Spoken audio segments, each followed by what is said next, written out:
Bueno, buenas tardes a todos y a todas. 27 de septiembre, martes. 31 personas así de movida. Eso habla de que tenemos una expositora de primer nivel, que es la doctora Daniela Ducros Novelli.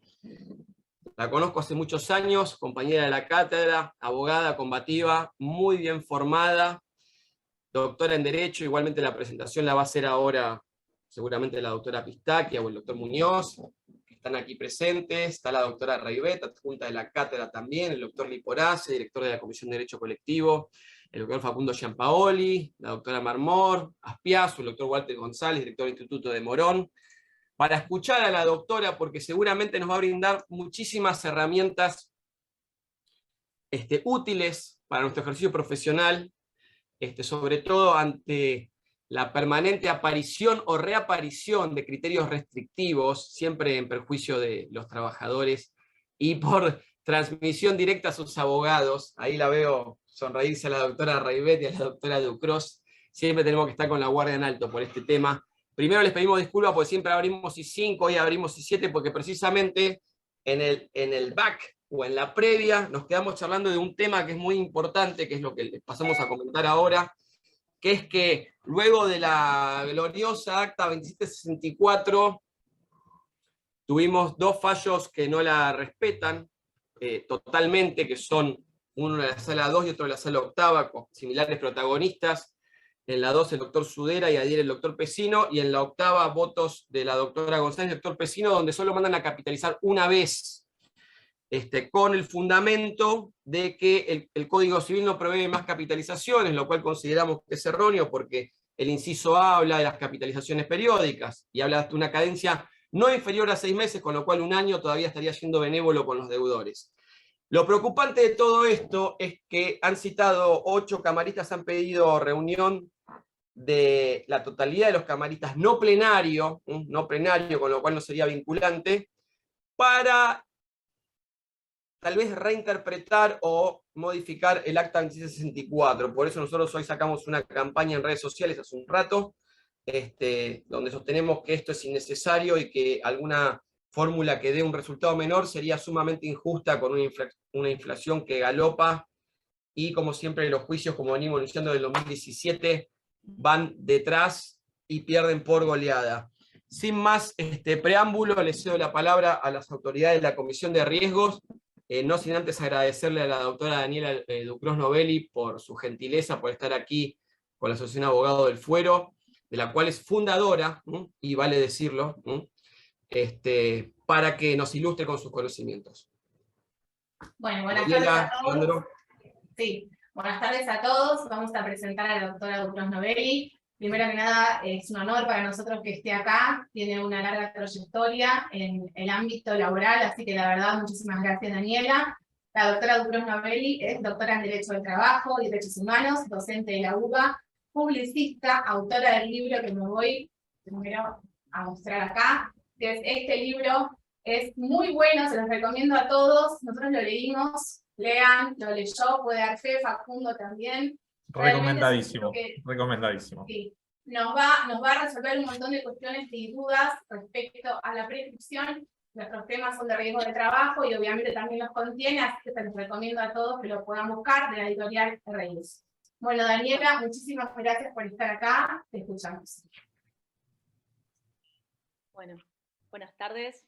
Quiero agradecer a los organizadores, a vos, Mariela, por la invitación, por tu presentación, por toda esta recomendación que hiciste de mi libro. Muchas gracias. Y a vos, Nahuel, por supuesto, nos conocemos hace mucho tiempo. Tuvimos la suerte de compartir una maestra como Estela. Les felicito nuevamente por toda la actividad académica que está llevando adelante la asociación y por la defensa que desde aquí se realiza en relación a nuestra profesión en estos tiempos tan difíciles que atraviesa el Fuero del Trabajo. Todo esto que estabas diciendo recién en relación a los idas y vueltas de esta tasa de interés da cuenta de esto que digo.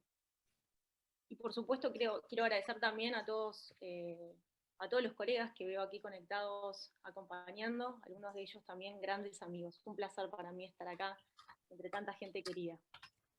Daniela, te vemos un poquito oscura. ¿Vos querés prenderte alguna luz? Así te vemos ahí.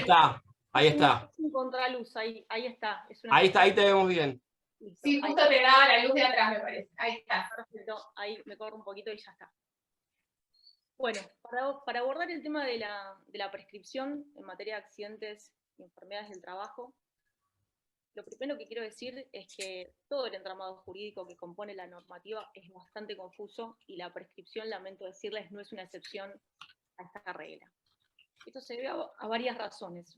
La concurrencia de normas que tratan la cuestión, ley de contrato de trabajo, ley de riesgo de trabajo, Código Civil y Comercial de la Nación, lo que se relaciona también con la diversidad de acciones posibles, sistémica, extrasistémica, la acción autónoma del artículo 75 de la Ley de Contrato de Trabajo, y las sucesivas modificaciones y leyes complementarias de la Ley de Riesgo de Trabajo que reforman muchas veces sin derogar las anteriores. Entonces, voy a empezar por referirme al tema del plazo, y después hablamos de quizás lo más polémico, que sea desde cuándo empiezan a correr los plazos. El plazo en la vía sistémica, a diferencia de lo que ocurre con el plazo de prescripción general, que Centeno lo había establecido originalmente en 4 años, en materia de accidentes y enfermedades de trabajo siempre ha sido de 2 años.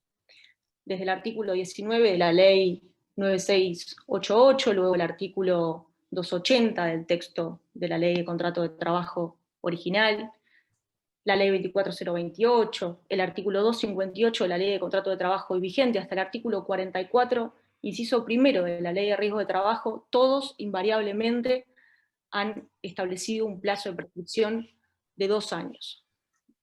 Es llamativo, sin embargo, que el artículo 44, párrafo segundo de la ley de riesgo de trabajo, confiere un plazo de 10 años para reclamar, voy a leer acá, las acciones de los entes gestores y de la regulación y supervisión de esta ley, dice, para reclamar el pago de sus acreencias. Fíjense, un plazo mucho más extenso que el que se confiere a los trabajadores en el primer párrafo del mismo artículo para reclamar por derechos humanos fundamentales, como es el derecho a la salud y a la integridad psicofísica, calificados de irrenunciables e indisponibles por la misma ley en el artículo 11. Bueno, esta es la primera cuestión que me parece notable. La acción autónoma del artículo 75 de la Ley de Contrato de Trabajo, el plazo es de 2 años por aplicación del artículo 258 de la Ley de Contrato de Trabajo. Hay que aclarar que este artículo no ha sido derogado, ha sido desplazado por las normas de la Ley de Riesgos de Trabajo para las acciones sistémicas y por las normas del Código Civil y Comercial de la Nación, artículos 2561, 2562, para las acciones iniciadas por la vía del derecho común. Y en la acción civil, en vigencia del Código de Vélez, se discutía si esta era una obligación contractual, dado que el contrato de trabajo es un contrato, valga la redundancia, en cuyo caso el plazo de prescripción era de 10 años, o si era una obligación extracontractual, porque lo cierto es que partía de un ilícito, en cuyo caso el plazo de prescripción hubiera sido de 2 años, inclinándose la mayor parte de la doctrina y la jurisprudencia por esto último. Hoy, con la sanción del nuevo Código Civil y Comercial de la Nación, la verdad es que ya no existe esta discusión porque se eliminó la responsabilidad, la división entre la responsabilidad contractual y extracontractual. En consecuencia, si se considera que la acción tiene carácter común o carácter laboral, el plazo de prescripción, en principio, es de 2 años. Y digo en principio porque, como vamos a ver, tenemos elementos para discutir el plazo. En la vía sistémica, algunos autores, Eduardo Mesio, por ejemplo, sostiene que el plazo podría llevarse a 3 años afirmando que la relación entre el trabajador y la ART es de consumo. Sostienen que esta vinculación es de consumo desde que el trabajador no puede elegir su propia aseguradora, sino que le viene impuesta y se brinda un servicio monopólico. En la acción civil podría llegarse a la misma conclusión por aplicación del artículo 2561, párrafo segundo del Código Civil y Comercial de la Nación, que establece que el plazo de prescripción por responsabilidad civil es de 3 años.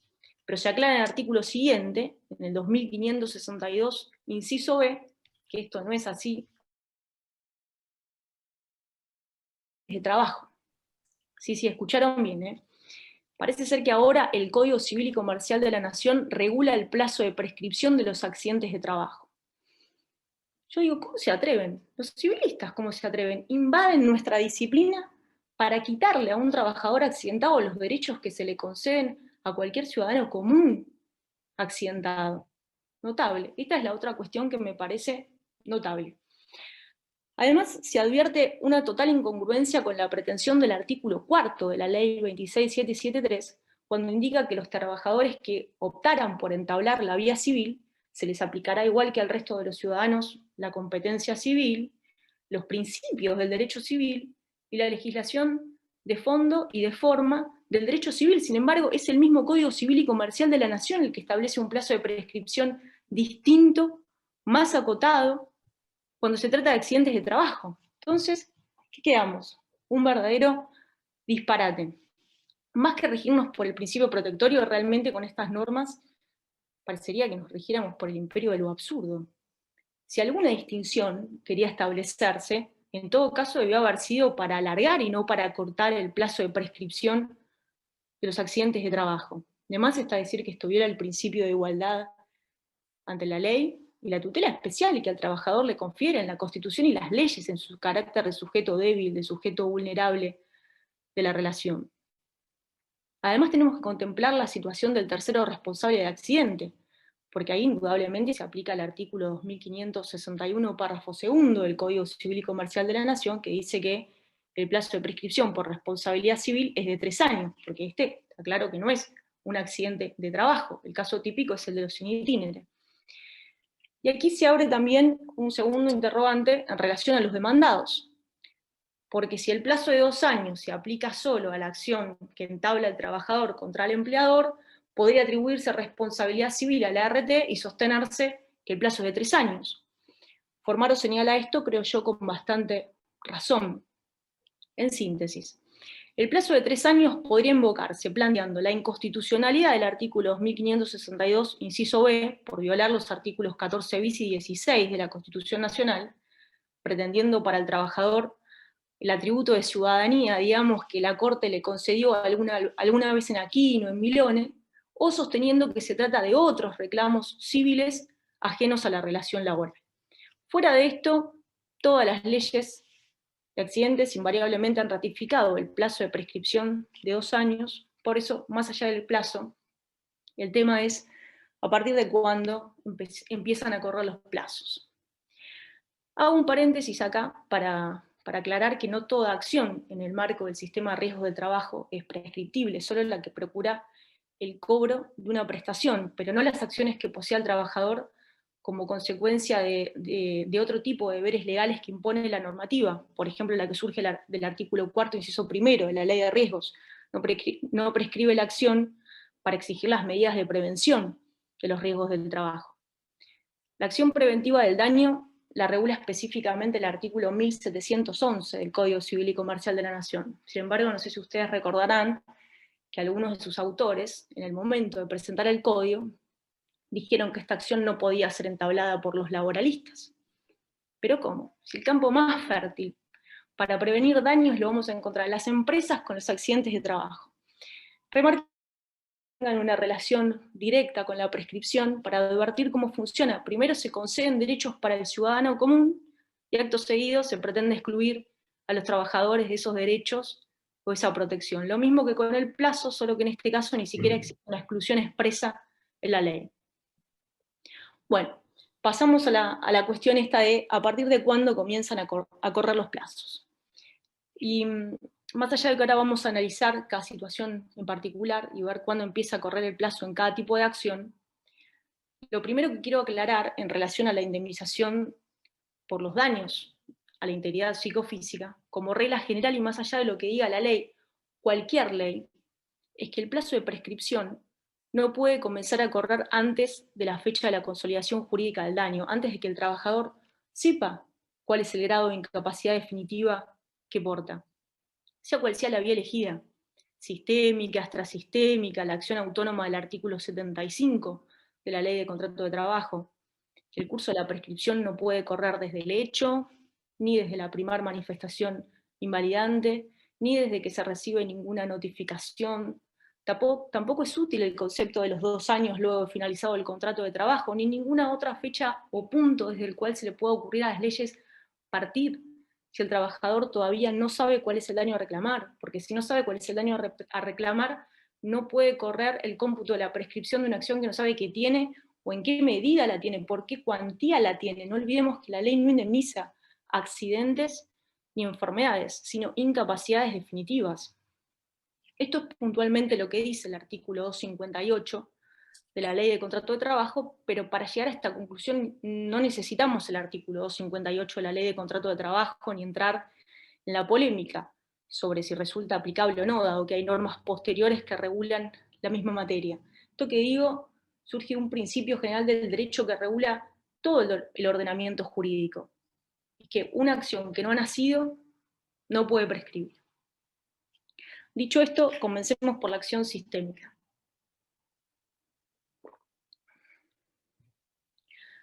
Como es sabido, la Ley de Riesgos de Trabajo desde su sanción en 1995 ha tenido sucesivas reformas que han alterado también el instituto de la prescripción. Por eso hay que analizar la cuestión, diría yo, desde una triple óptica.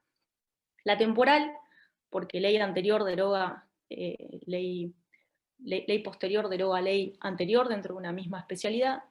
La de la prestación debida, porque no todos los supuestos están previstos en las reformas posteriores. Y la territorial, porque el sistema dispuesto por la Ley de Riesgo de Trabajo prevé la adhesión de las provincias, porque tiene aristas procesales. Entonces empezamos por analizar lo que dice la Ley 24.557, y luego vemos cómo fueron impactando las reformas de las leyes posteriores y cómo fueron modificando este primer escenario original. El artículo 44, inciso primero de la Ley de Riesgo de Trabajo, dice que las acciones derivadas de esta ley prescriben a los 2 años a contar de la fecha en que la prestación debió ser abonada o prestada, y en todo caso a los 2 años desde el cese de la relación laboral. Ahora bien, este artículo debe ser leído junto al 43 de la Ley de Riesgo de Trabajo, que establece que el derecho a recibir las prestaciones de esta ley comienza a partir de la denuncia de los hechos causantes de daño derivados del trabajo. Luego el artículo 1 del decreto 716 del 96 aclara que la denuncia debe ser efectuada por el empleador y puede ser efectuada por el trabajador, sus derechohabientes o un tercero. Sin embargo, fíjense que no se estipula plazo alguno a efecto de la interposición de la denuncia. Entonces esto generó un debate doctrinario que derivó en diferentes posturas en relación a qué pasaba con la interposición de la denuncia y el inicio del cómputo de la prescripción, porque lo cierto es que todo el procedimiento comienza a partir de la denuncia.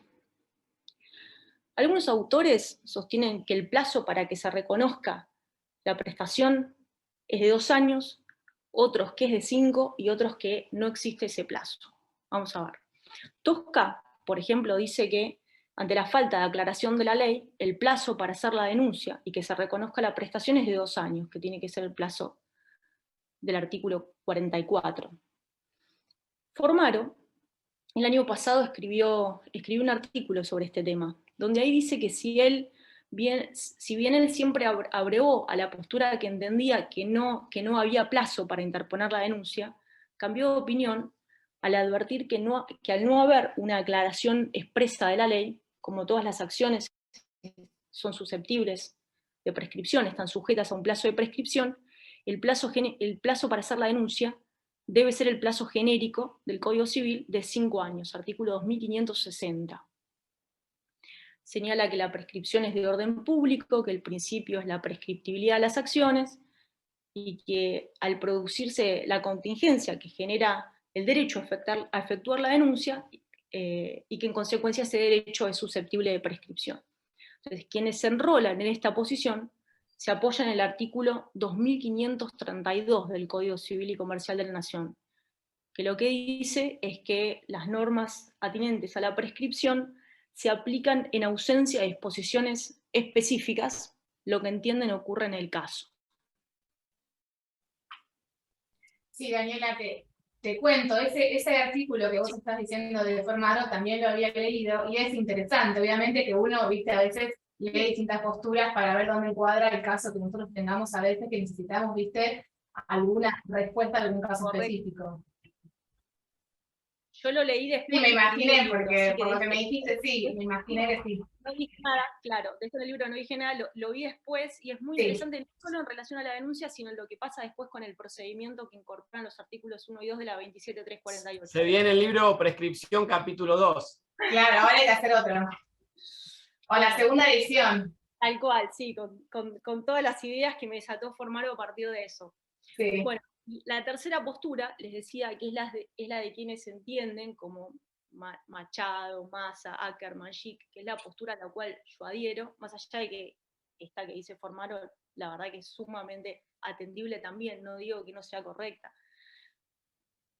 Esta tercera postura lo que dice es que el artículo 1 del decreto 717 del 96 es claro al establecer que la denuncia debe ser efectuada por el empleador inmediatamente luego de conocido el hecho y puede ser efectuada por el trabajador, sus derechohabientes o un tercero. Y que entonces, como no existe una obligación de hacer la denuncia para el trabajador, solo para el empleador, entonces no puede comenzar a correr el curso de la prescripción de la acción a efecto de obtener el reconocimiento del derecho a una determinada prestación antes de la presentación de la denuncia, conforme al artículo 43 de la Ley de Riesgo de Trabajo.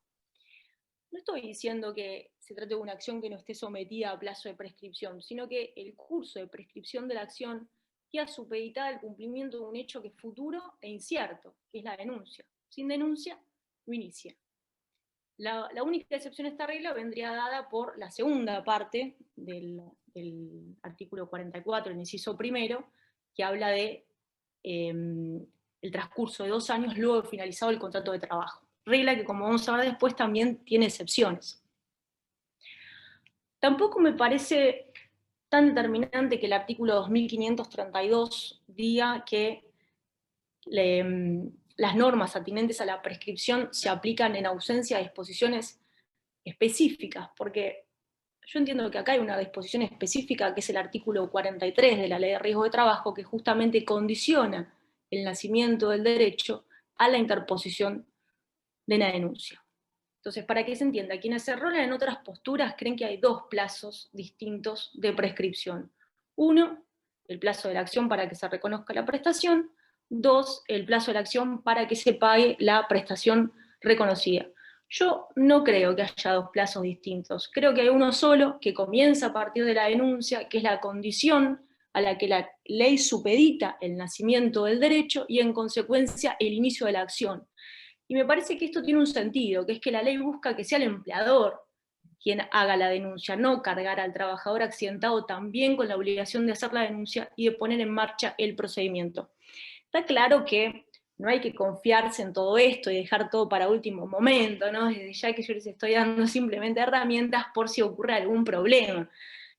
La postura de Formaro también es más que razonable, así que podría bien ser aplicada por los jueces. No nos confiemos en esto, pero me parece que habría también herramientas para defender esta tercera postura. De la denuncia, que si fuera interpuesta por el damnificado, produciría el doble efecto de iniciar el cómputo de la prescripción y además suspenderlo por interpelación fehaciente por 6 meses, conforme al artículo 1541 del Código Civil y Comercial de la Nación. Comienza una etapa en la cual puede mediar interrupción por reconocimiento, en los términos del artículo 2545 del Código Civil, si es que la aseguradora hiciera un ofrecimiento. Recordemos también que el ofrecimiento podría ser expreso o tácito. Y esto finalmente da paso a la acción administrativa o judicial que tiende al cobro de las prestaciones sistémicas. Entonces, suponiendo que se haya realizado la denuncia, hay que analizar en cada caso particular para saber cuándo la prestación debió ser abonada o prestada. Y hay distintas situaciones. Las prestaciones en especie la prescripción corre desde el hecho dañoso si tal circunstancia coincide con la denuncia, al menos para quienes entendemos que sin denuncia nada puede prescribir. Las prestaciones mensuales por incapacidad laboral temporaria desde la primera manifestación invalidante, artículo 13, inciso primero de la Ley de Riesgo de Trabajo, si tal circunstancia coincide con la denuncia, de nuevo.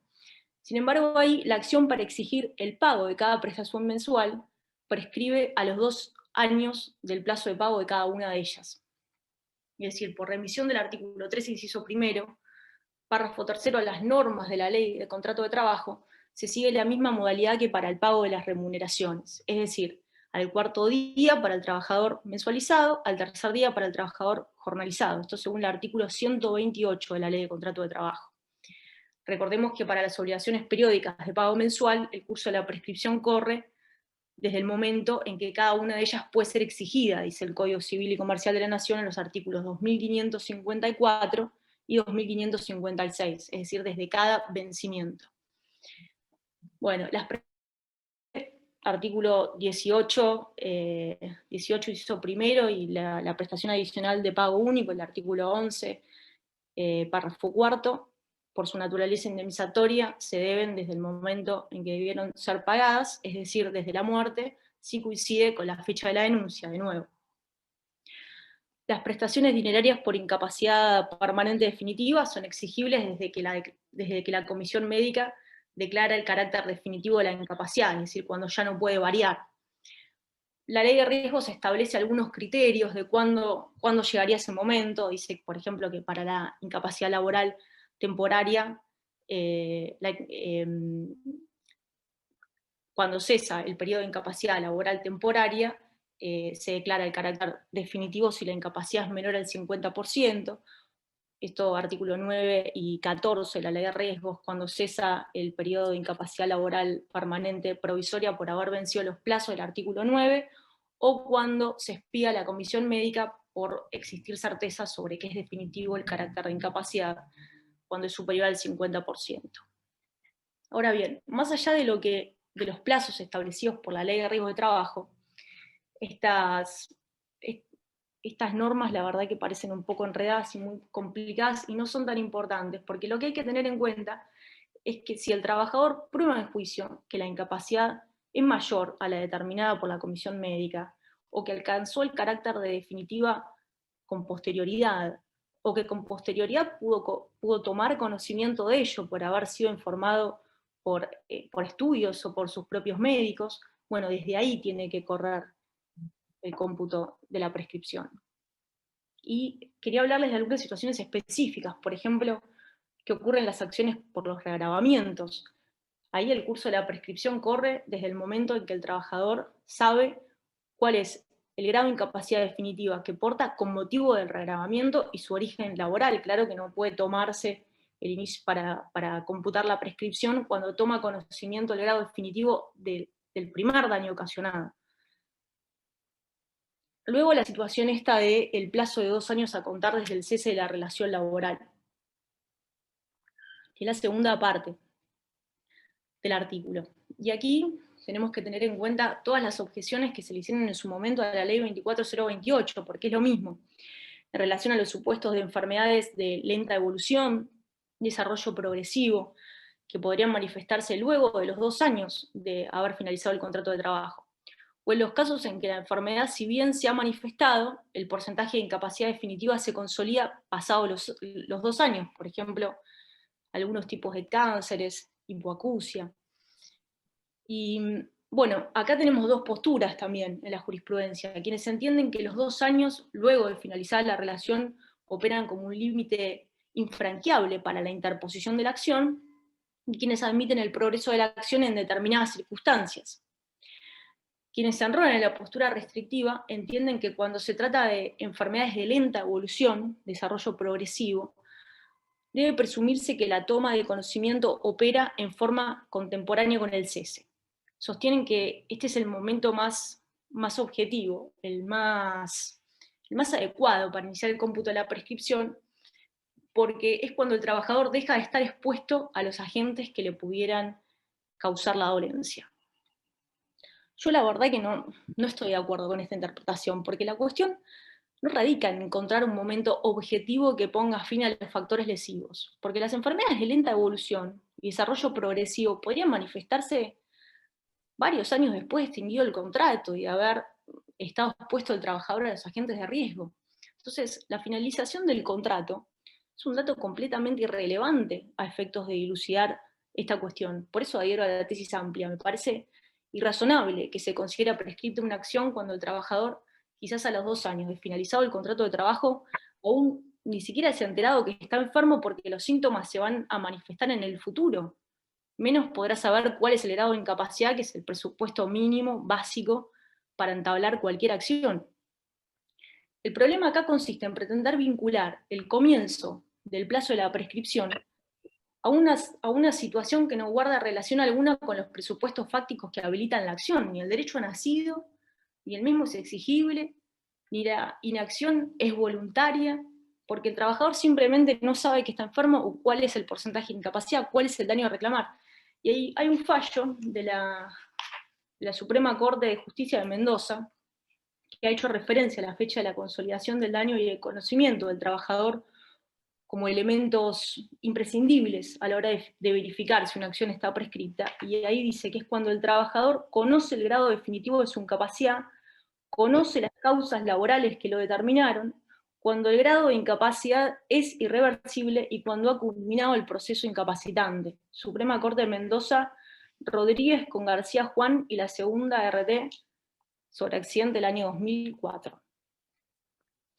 En los casos de duda, en relación a cuál es el momento en que el trabajador toma conocimiento del grado de incapacidad definitiva, está claro que muchos jueces resolverían la cuestión aplicando la segunda parte del artículo 44, inciso primero, que pone como límite máximo el plazo de los 2 años de finalizado el contrato. Incluso está claro que se sentirían muy progresistas por hacer esto. Pero muchas veces eso implica hacer caer sobre el trabajador las consecuencias de la falta de prueba, cuando son el empleador y su ART, por ejemplo, quienes deben realizarle los estudios médicos o informarlos de su estado de salud. Vuelvo sobre este tema cuando hable de la nulidad y los vicios de la voluntad, pero quería leerles un fallo de la Sala Segunda, porque este criterio sí me parece acertado. Fallo de la Sala Segunda que dice: ante la inexistencia de prueba, es razonable aceptar que la consolidación jurídica del daño se produjo al momento de promoverse la acción, que es el momento donde objetivamente se sabe que el trabajador tiene conocimiento tanto de la enfermedad como del grado de incapacidad. Este fallo es buenísimo. Nis Hermenegildo con consignaciones rurales, año 2001.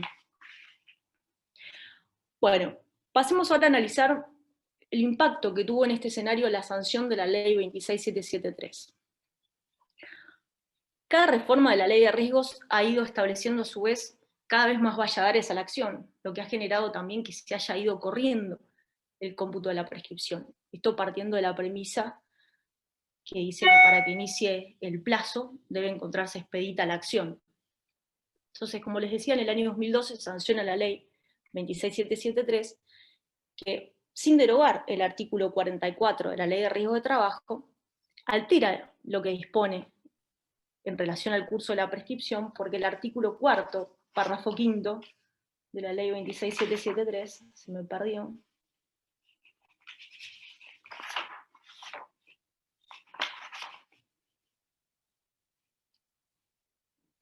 Bueno.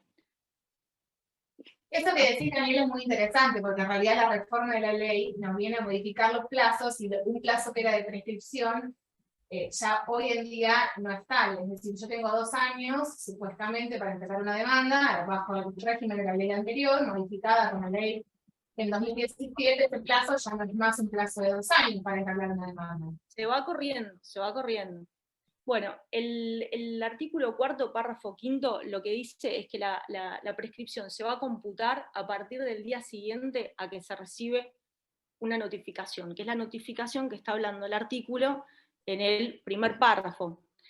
Y esa notificación lo que dice es que la RT tiene que enviarle al trabajador y a los derechohabientes, poniéndole a disposición los importes de las prestaciones sistémicas, y tiene que ser enviada dentro de los 15 días de notificada del fallecimiento de la víctima o de la homologación de la incapacidad definitiva, ¿no? Entonces, esta norma de alguna forma podríamos decir que precisó lo que decía el artículo 44, inciso primero, de la Ley de Riesgos que tantas discusiones había traído la doctrina, y la desplaza en la mayoría de los casos porque es una ley posterior que regula la misma materia. Además es una norma más beneficiosa para el trabajador, porque no solo respecto al artículo 44, sino respecto al artículo 58 de la Ley de Contrato de Trabajo, porque establece que inicio del cómputo de la prescripción va a correr a partir de la determinación de la incapacidad o el fallecimiento, mientras que la ley 26773 establece que con posterioridad a esos acontecimientos exige un requisito adicional, que es esta notificación prevista en el artículo 4º, párrafo 5º. Y esto es de suma relevancia, particularmente cuando el empleador o la RT no realizan los exámenes previstos por la resolución 37/10, o cuando la aseguradora da de alta sin incapacidad, o cuando rechaza el carácter laboral del accidente. El curso de la prescripción ahí no inicia porque el damnificado no va a recibir nunca la notificación del artículo 4º. Quizás incluso su patología fue rechazada por el sistema. Entonces, Daniela, perdón que te interrumpa, ¿no considerás que ese artículo 4 con la nueva ley, la resolución 298, viene a estar tácitamente derogado porque ese procedimiento ya no se realiza de esa manera, por lo menos no en los casos de divergencia en la determinación de incapacidad? Justo es lo que iba a decir ahora. Considero claro, que queda desplazado por la 27348 en todos los supuestos, digamos, solamente queda vigente la ley 26773 en las provincias no adheridas al sistema o en los casos de muerte. Exacto. Sí. Bueno, ¿y por qué en los casos de muerte? Porque el artículo 1 de la ley 26773 únicamente hace mención al trabajador, y no a los derechohabientes como sujetos obligados a seguir el procedimiento. Entonces, recién, fíjense que es el artículo 1 de la resolución 298, el que pretende incorporar a los derechohabientes, una pretensión claramente inconstitucional a mi manera de ver, porque una norma reglamentaria no puede traer otros sujetos obligados, además de que esa pretensión carece de toda lógica, porque imagínense que no hay incapacidad alguna a determinar, entonces viola el principio de razonabilidad del artículo 28 de la Constitución Nacional, en mi opinión. Bueno, y finalmente cuando se sanciona la ley 27348, que si bien no contiene disposición alguna relativa a la prescripción, reinstala el procedimiento ante comisiones médicas, calificándolo esta vez distinto de la redacción anterior, ¿no? Porque dice que este es un procedimiento previo, obligatorio y excluyente de cualquier otra intervención. Entonces, ¿cómo juega esto en relación a la prescripción?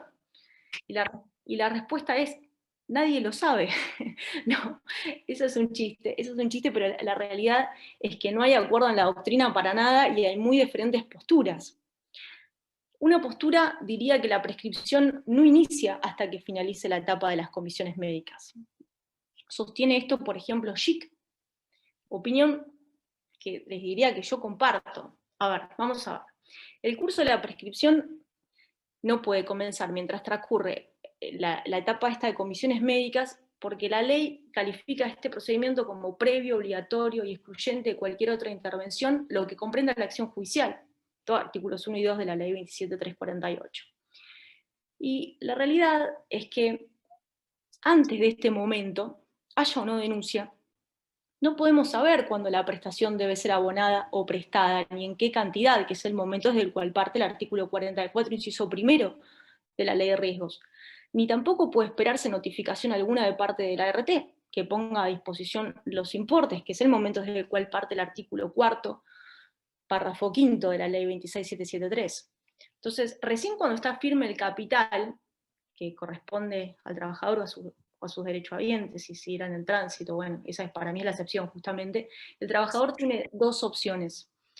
Puede interponer una demanda ante el juez laboral, en cuyo caso el plazo de prescripción va a ser de 2 años de la fecha de notificación del cierre del procedimiento, siendo totalmente improcedente la imposición de plazos de caducidad en reemplazo del plazo de prescripción, o puede seguir la vía recursiva, y en consecuencia, en principio, debe estar a los plazos previstos por las normas procesales a efectos de la interposición de los recursos, en principio. Ahora, después vamos a hablar de este tema que es bastante polémico también. No hay aquí un plazo de prescripción en juego, y el plazo de prescripción renace con la sentencia firme y va a ser el de su ejecución. Ahora volvemos sobre este tema cuando hablemos de las leyes provinciales de adhesión al sistema de la ley de riesgo, la resolución 298, que es la que trae el plazo de 15 días que tantos dolores de cabeza nos trae. Hay que tener especialmente en cuenta que el artículo 2554 del Código Civil y Comercial de la Nación estableció que el curso de la prescripción comienza el día que puede ser exigido el derecho de que se trate, es decir, demandar judicialmente al deudor. Por eso, cuantos más valladares se van poniendo a la acción, fueron poniendo las distintas reformas de la Ley de Riesgo de Trabajo, más se va corriendo el cómputo de la prescripción. Y si la acción judicial está vedada, reitero, por un proceso al que la misma ley califica como previo, obligatorio y excluyente de otra intervención, no puede correr el curso de la prescripción hasta que la demanda pueda ser entablada, hasta que pueda ser iniciada. Esta, a mi manera de ver, es la interpretación más razonable, receptando este principio del derecho que rige todo el ordenamiento jurídico y que dice que no puede correr el curso de la prescripción mientras no se encuentra expedita la acción. Esto es una postura.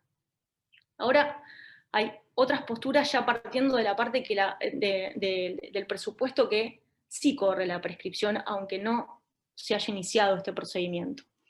Y acá lo primero que habría que ver, suponiendo que la aseguradora no inicia el procedimiento, porque si lo inicia esta situación no se va a plantear, suponiendo que la aseguradora no inicia, es cuál es el plazo que tiene el damnificado para iniciarlo.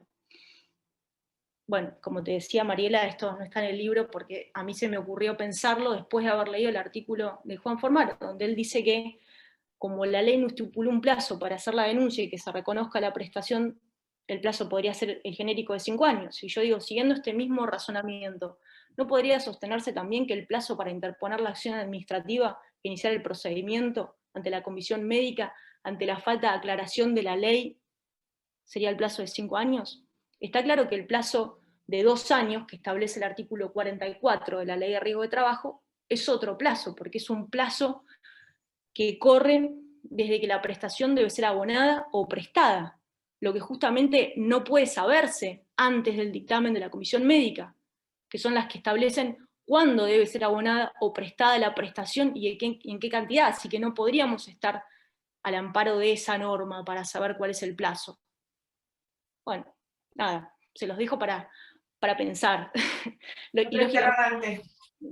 Y lógicamente, como les dije antes, tratemos de no llegar a estas situaciones tan extremas, interponer reclamos antes, pero bueno, si llegara a ocurrir, podría pensarse que podría ser el plazo de 5 años.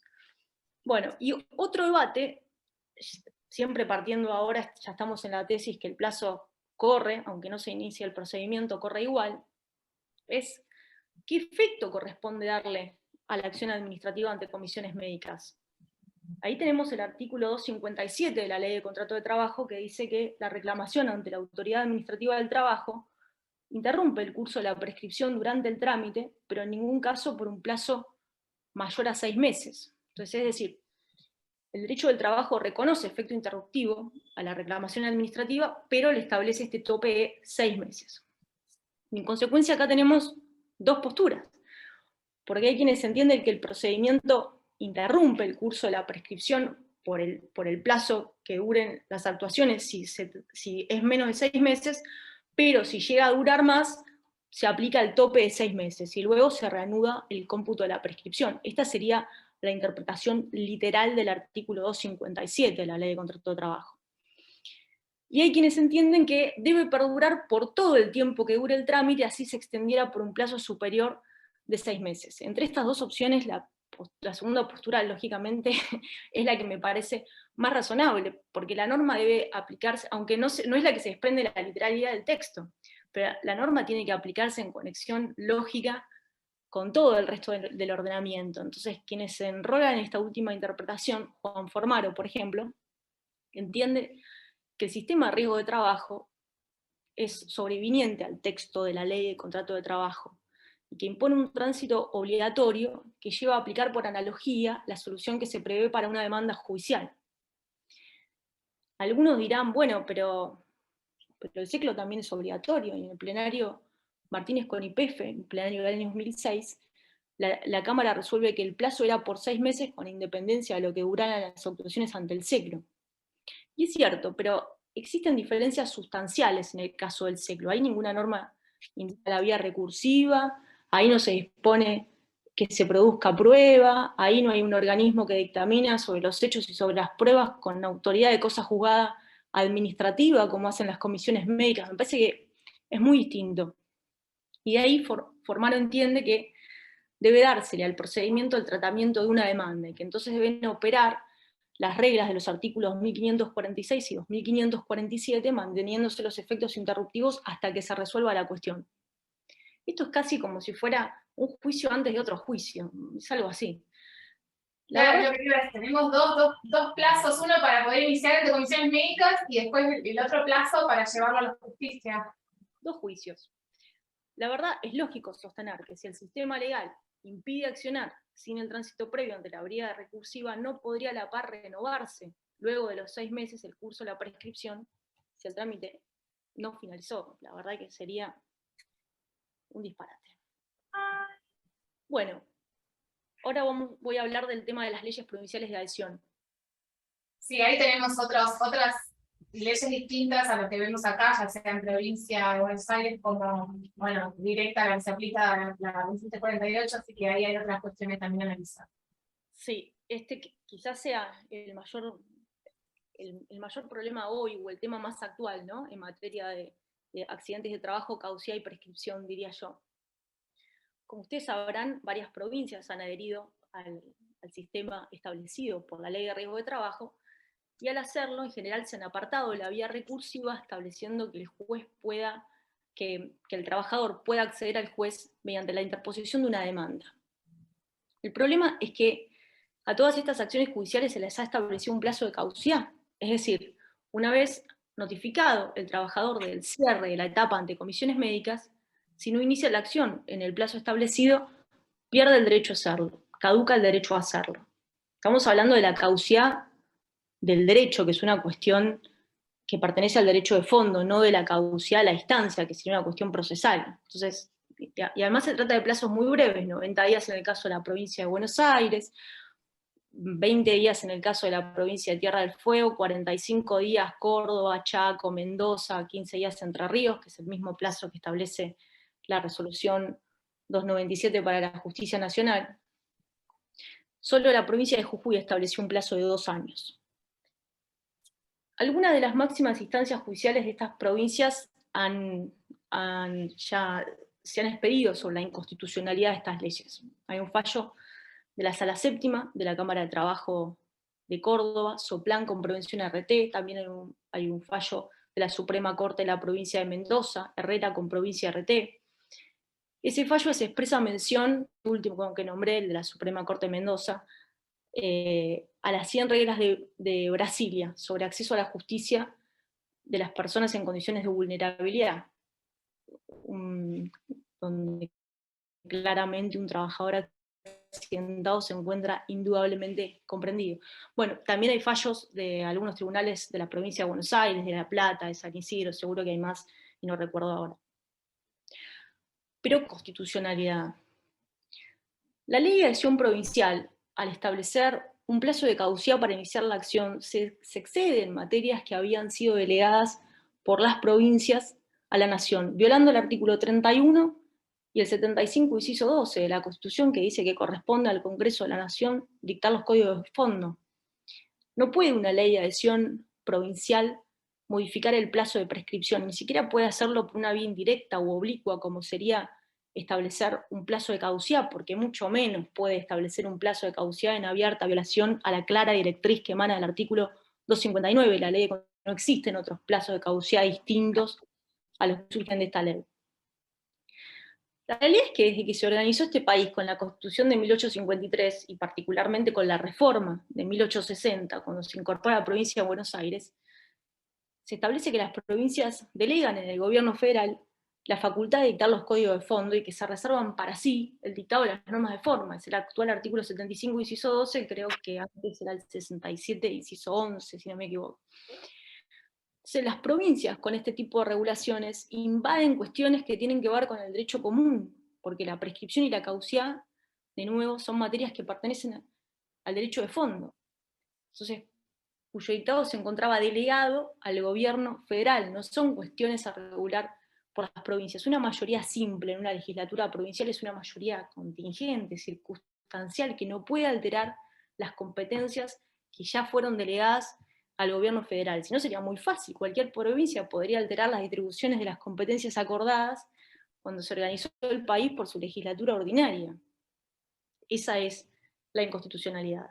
Y además hay que aclarar que si hubiera sido el Congreso Nacional y no una legislatura provincial, el que hubiera establecido un plazo de unos pocos días para iniciar la acción, también eso sería inconstitucional. Tenemos muchas más inconstitucionalidades por violar muchas garantías constitucionales, la igualdad ante la ley, el deber de indemnidad, las garantías procesales, como es el acceso a la justicia, la defensa en juicio, todo esto que va a llamarse tutela judicial efectiva y que emerge de los artículos 8 y 25 del Pacto de San José de Costa Rica. Hay quienes entienden que todo este cuestionamiento podría hacerse si se tratara de una demanda, pero que al tratarse de un recurso, dicen que no podría decirse que establecer un plazo inferior a los 2 años para su interposición viola derechos de fondo, como es el de accionar por todo el lapso de la prescripción o la expresa prohibición de establecer otros modos de caducidad del derecho que surge de la ley de contrato de trabajo. Ojo con esto. Quienes se enrolan en esta posición entienden que al hablarse de un recurso, la instancia comenzó con lo decidido en comisiones médicas, y entonces, del mismo modo que una norma procesal dispone el plazo para apelar una sentencia, acá lo que hace es, se establece un plazo para recurrir un dictamen. Lo primero que les diría entonces es que no presenten un recurso, presenten una demanda, una solución práctica, más si están vencidos los plazos previstos en la norma procesal aplicable. Pero hay casos en que pasan esas cosas, ¿viste? Porque a veces 15 días, de verdad, realmente en Capital es muy breve, entonces nos ha pasado de que algún error en el estudio y hemos presentado la demanda, en 2 casos específicamente, después de vencidos esos 15 días, demanda directa, obviamente manifestando la inconstitucionalidad del plazo y demás, y en las 2 veces que nos pasó a nosotros, por lo menos en el estudio, nos dieron la razón y el caso siguió adelante y se siguió, ¿viste? Con el juicio. Digamos, hay posibilidades que lo podamos hacer, y en provincia también hay chances de esto.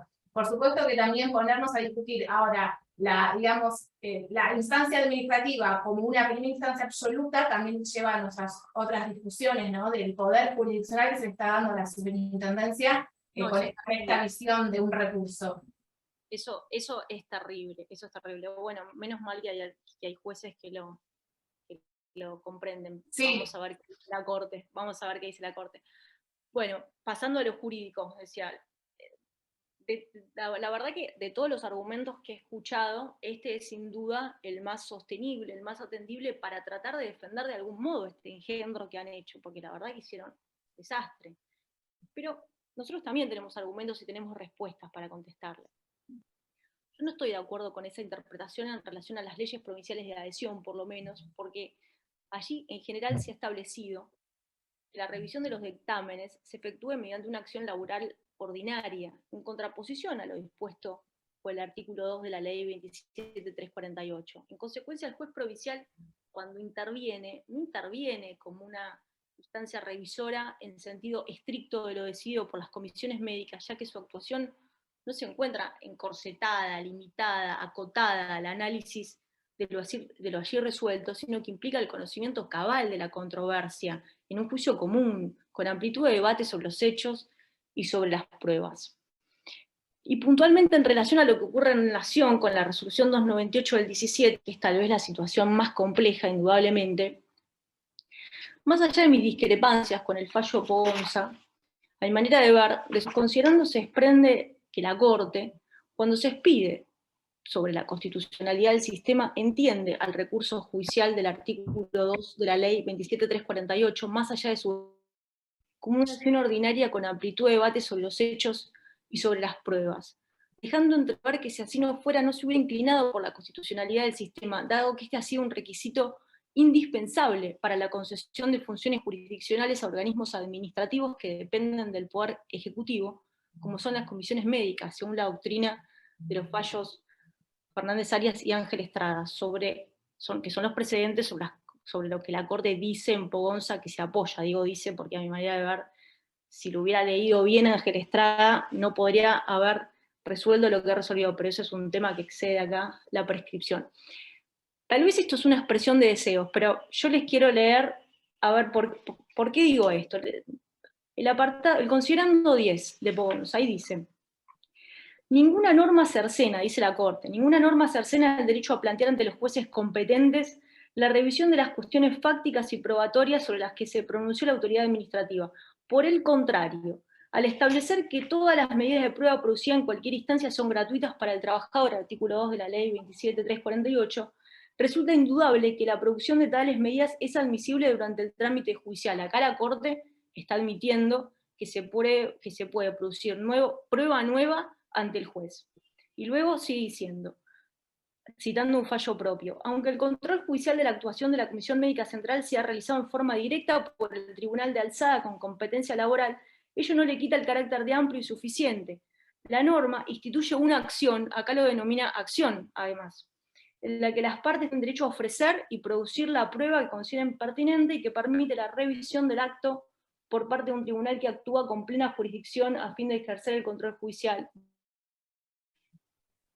A ver, a mí me parece que la Corte habla de una demanda más allá de su denominación, y me pregunto, ¿de qué modo podría recabarse la prueba para sustentar el reclamo en un plazo acotado, tan acotado de 15 días? ¿No sería incompatible sostener que se puede producir prueba nueva ante el juez y a la vez decir que solo presentar el recurso? Sí que hay un dictamen de la Procuración en sentido contrario, pero a mi entender, si la Corte lo siguiera, entraría en contradicción con estos dichos en Pogonza, y sería una razón más para cuestionar la constitucionalidad del sistema ante las comisiones médicas, porque no se estaría cumpliendo con los estándares internacionales establecidos por la Corte Interamericana de Derechos Humanos en Baena, Ricardo y otro, y en Barbieri y Duarte con Uruguay, ya que no se podría hablar de una revisión amplia y suficiente si no tengo plazo para recabar prueba. Y finalmente, en la tesis del recurso, suponiendo que todos estos argumentos no van, el plazo de 15 días puede cuestionarse porque, lógicamente, una norma reglamentaria no puede establecer un plazo tan acotado que no surge en forma alguna de la norma que viene a reglamentar, porque las desnaturaliza. Viola el principio de razonabilidad del artículo 28, viola el artículo 31, el 99 inciso segundo de la Constitución, que veda al Poder Ejecutivo la posibilidad de emitir disposiciones de carácter legislativo. Imagínense si el presidente, con sus decretos reglamentarios, no puede alterar el espíritu de las leyes, ¿cómo lo va a hacer una resolución de un organismo administrativo que depende del Poder Ejecutivo como es la SRT?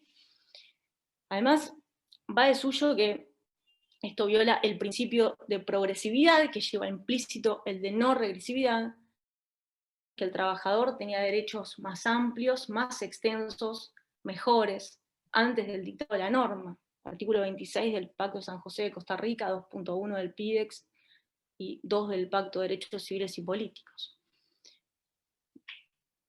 Bueno, no sé si los convencí, pero por lo menos... Sí, a nosotros desde ya te digo. Bueno, ¿qué pasa en los infortunios sin RT? ¿Cómo se cuenta la prescripción? ¿Dónde comienza en estos casos? Porque ahí tenemos el artículo 28, inciso primero de la Ley de Riesgo de Trabajo, que establece que si el empleador omitiera afiliarse a una RT, responderá directamente ante los beneficiarios por las prestaciones de la ley. Por eso, en principio, en este caso, no va a haber trámite ante las comisiones médicas, ni la aseguradora va a notificar incapacidad alguna. La excepción a esta regla la encontramos en el inciso siguiente del mismo artículo, que dice que si el empleador omitiera declarar la contratación de un trabajador, y en consecuencia no le haya pagado la prima de la RT, dice, la RT otorgará las prestaciones y podrá repetir del empleador el costo de las mismas. Ahora, para que esto ocurra, es requisito que el empleador haya reconocido la relación y el siniestro. En este caso, la RT le va a dar inicio al trámite y la prescripción entonces se va a regir por lo que analizamos cuando hablamos de la ley 27.348, si los hechos suceden en la jurisdicción de la nación o en alguna provincia no adhería al sistema, o por lo que hablamos al analizar la ley 26.773, si los hechos suceden en una provincia no adhería al sistema o en los casos de muerte. Y en el caso del artículo 28, inciso primero, cuando el empleador no se afilió a una RT, o en los casos del artículo 28, inciso segundo, cuando pese a haberse afiliado a una RT, no reconoce la relación laboral y el siniestro, como ahí no se puede esperar recibir comunicación alguna por parte de la RT, ni tampoco va a haber trámite ante las comisiones médicas que marquen el inicio del cómputo de la prescripción. Entonces lo único que nos queda es volver al principio general del artículo 44, inciso primero, que dispone que las acciones prescriben a los 2 años desde que la prestación debió ser abonada o prestada. Y ahora bien, ¿cuándo debió ser abonada o prestada la prestación? Porque al no haber aseguradora tampoco va a haber denuncia. Entonces solo nos queda ir a la última parte del artículo que refiere como plazo máximo a los 2 años, luego de finalizar la relación. Y esta regla, como vimos, tiene excepciones que ya las dijimos, ¿no? Que son las enfermedades de lenta evolución, las patologías que no adquirieron carácter de definitivo luego de transcurrido ese lapso.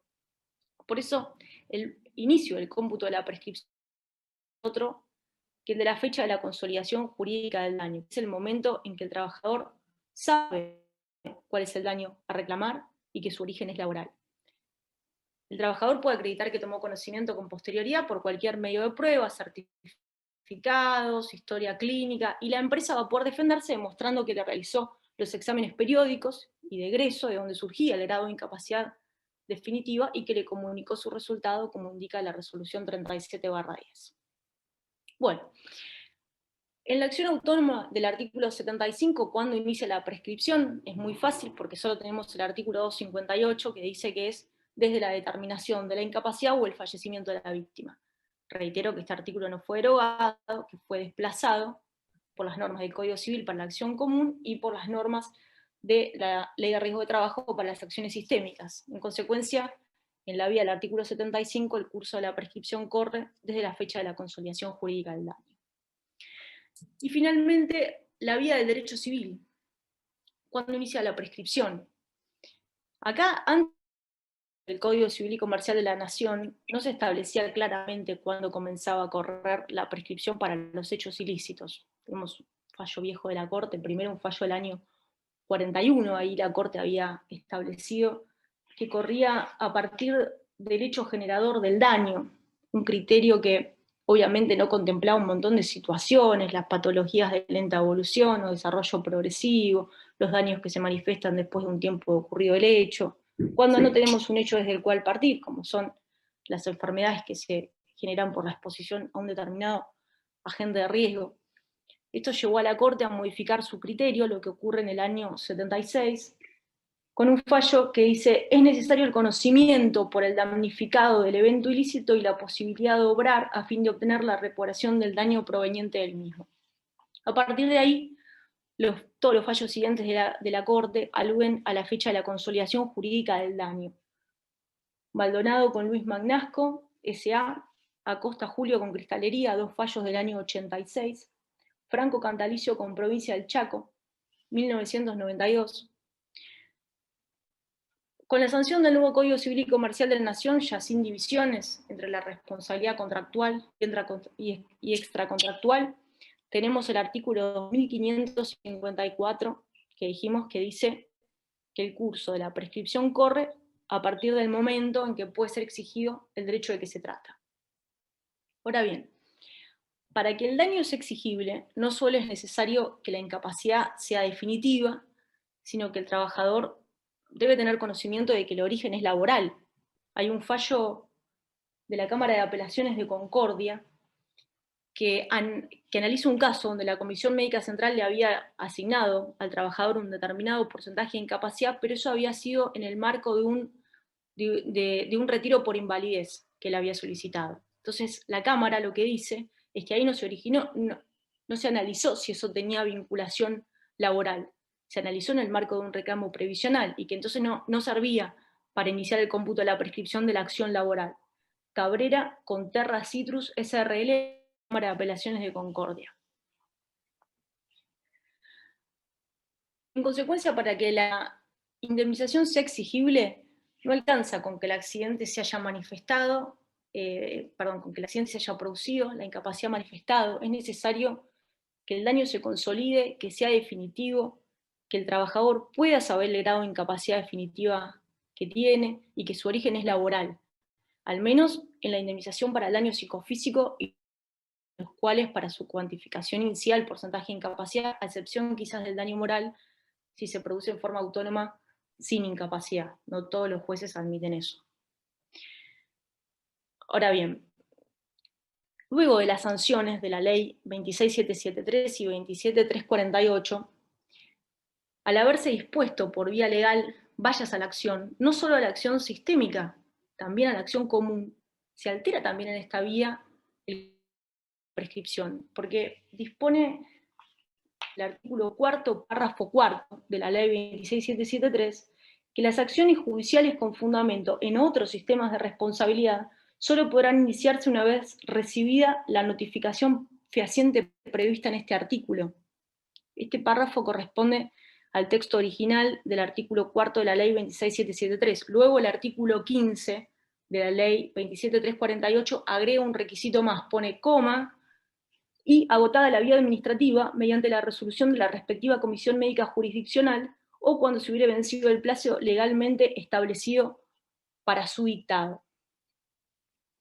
Luego la misma norma, como ya dijimos, al párrafo 5º dice que la prescripción se computará a partir del día siguiente a la recepción.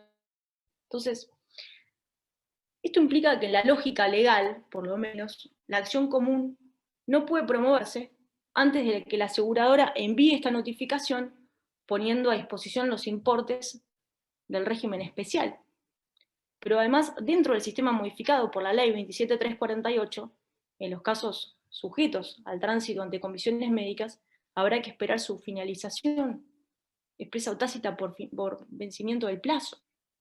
Entonces, es la propia ley la que impide accionar colocando valladares a la acción, también en la acción civil, y por lo tanto no puede correr plazo alguno. Está claro que el damnificado puede plantear la inconstitucionalidad de todo este valladar impuesto que le impide accionar, y entonces con la demanda, donde entable la pretensión y plantee la constitucionalidad, se habrá interrumpido la prescripción con efectos permanentes hasta que el proceso finalice con autoridad de cosas juzgadas, salvo desistimiento caducidad, artículos 2546 y 2547 del Código Civil y Comercial de la Nación.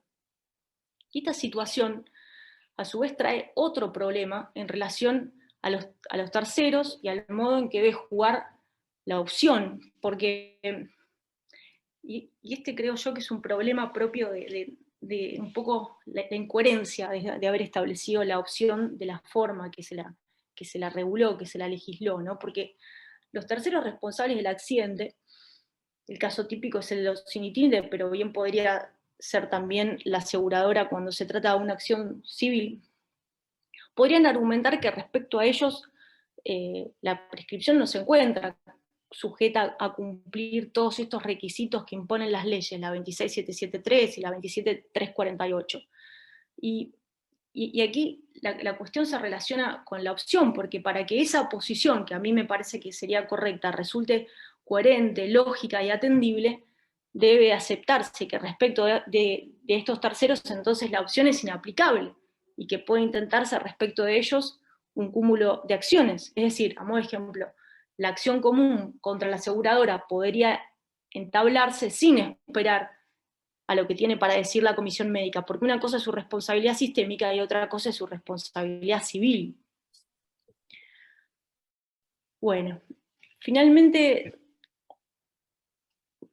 sea cual sea la vía elegida, sistémica, extrasistémica, la acción autónoma del artículo 75 de la Ley de Contrato de Trabajo, a la hora de analizar cuándo inicia el cómputo de la prescripción, no hay que perder de vista los posibles efectos de las nulidades, algo que en nuestra jurisprudencia termina siendo moneda corriente. Yo esto lo explico cuando hablo de salarios, pero la verdad es que es igualmente aplicable a cualquier crédito, incluso a salud. Es más, con mucha más razón, diría yo, en créditos derivados de daños a la salud, de la integridad psicofísica de la persona. Como les decía al principio, el tema del plazo de 2 años para un accidente laboral, pese a haber sido el plazo que uniformemente establecen las leyes, parece insuficiente al lado del plazo de 3 años que se establece para las relaciones de consumo, el plazo de 3 años para responsabilidad civil. Lo lógico sería llevar el plazo a 3 años, pero la verdad es que yo me conformaría con algo que parece más simple y siempre termina siendo mucho más complicado, que es solamente que el trabajador sea tratado como un ciudadano, miren, nada más. Recordemos que el derecho del trabajo es una rama relativamente autónoma del derecho civil, no es completamente autónoma. Si fuera completamente autónoma, nosotros no sabríamos cómo contar los intervalos del derecho, no sabríamos qué es el nombre, la capacidad, el domicilio, no tendríamos ni siquiera dónde enviar un telegrama. Por eso decimos que es relativamente autónoma. Esto lo explicaba muy bien mi maestra, la doctora Estela Ferreiros, que además de haber sido una gran laboralista, ha sido una gran civilista. Ella decía que la rama especial laboral se nutre, toma del tronco común, que es el derecho civil, todos aquellos aspectos que no fueran expresamente regulados por la rama especial, siempre y cuando no fueran absolutamente opuestos a la esencia de nuestra materia, a la esencia de nuestra disciplina. Entonces, si el trabajador tuviera el privilegio de ser tratado como un ciudadano, y se aplicaran al derecho del trabajo las normas que rigen en el Código Civil, deberían aplicarse también las normas que regulan los vicios que puedan afectar al acto jurídico, como el fraude, la lesión subjetiva, o a la voluntad del sujeto, como la violencia. Las normas que regulan las consecuencias de las nulidades, sean estas absolutas o relativas, y las implicancias de todo esto sobre el instituto de la prescripción. Si todo esto se aplicara como corresponde, tal vez no tendríamos necesidad de dispensas o de plazos más extensos de prescripción. Por eso el gran tema, más allá del plazo, siempre es a partir de cuándo comienzan a correr los plazos. La remisión que hace el artículo 57 a las normas del Código Civil y Comercial de la Nación ha generado que la doctrina acuda a los principios del derecho común, pero como vamos a ver, el derecho civil a nuestra disciplina se aplica parcialmente y sesgadamente, se aplica una parte del código y se reniega de la otra. Lo que se aplica es esto que vinimos hablando hace rato ya, que es el artículo 2554, que establece que el cómputo de la prescripción comienza a partir del momento en que puede ser exigido el derecho de que se trate, la famosa teoría de la exigibilidad del crédito. ¿Y cuál es ese momento? Indudablemente, como vimos, independientemente de los puntos que elijan las distintas leyes para iniciar el cómputo de la prescripción, el crédito se hace exigible cuando el trabajador sabe cuál es el grado de incapacidad definitiva y que su causa es laboral. ¿Pero esto solo es suficiente? Este criterio aplicado a nuestra disciplina se traduce así. El trabajador difícilmente reclame esos daños ocasionados a su salud mientras está trabajando, porque lógicamente va a tener temor a perder el puesto de trabajo.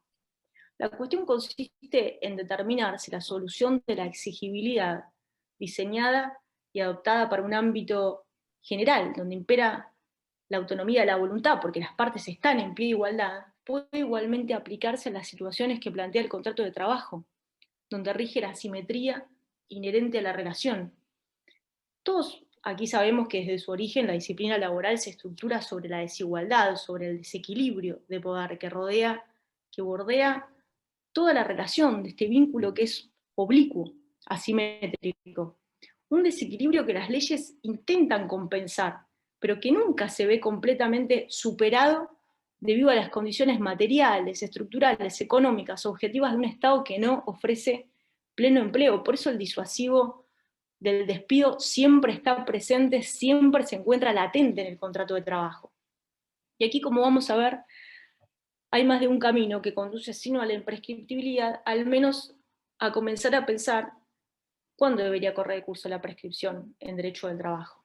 Analicemos la situación de un trabajador que decide no reclamar durante el contrato los daños ocasionados a su salud, a su integridad psicofísica por un accidente de trabajo. Ahí está. Ahí está, Dani, gracias. A efectos de que puedan requerirlo judicialmente.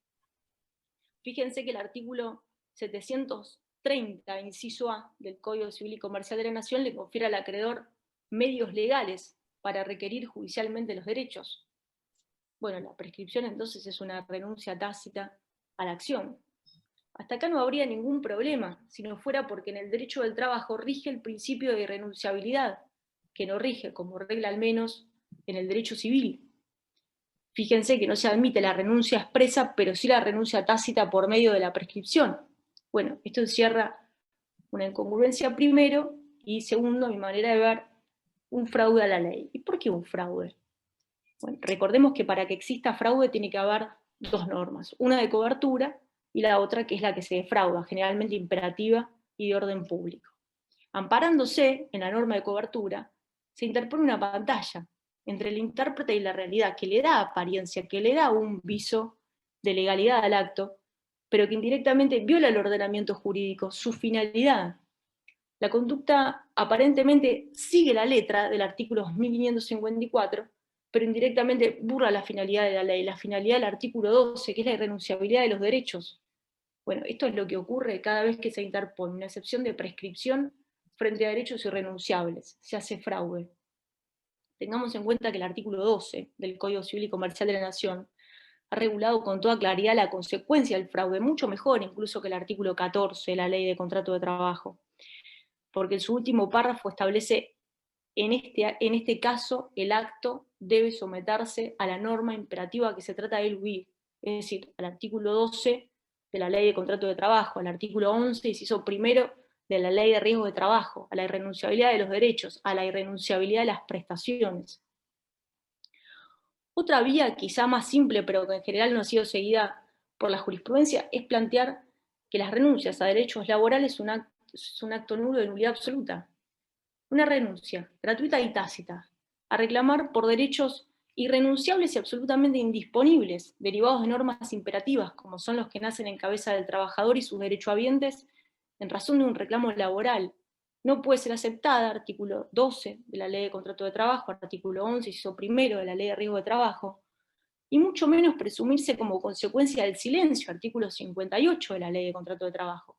Y si esto ocurriera, nos conduciría directamente a la nulidad del acto por violación al orden público laboral, artículos 7, 12 y 44 de la Ley de Contrato de Trabajo.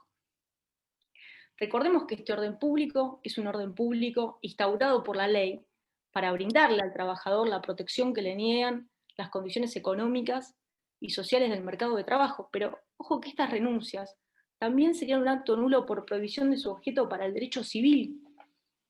Dice el artículo 279 del Código Civil y Comercial de la Nación que el objeto del acto jurídico no puede ser prohibido por la ley, ni contrario al orden público, o lesivo de los derechos ajenos o de la dignidad humana. Fíjense precisamente lo que sucede en este caso.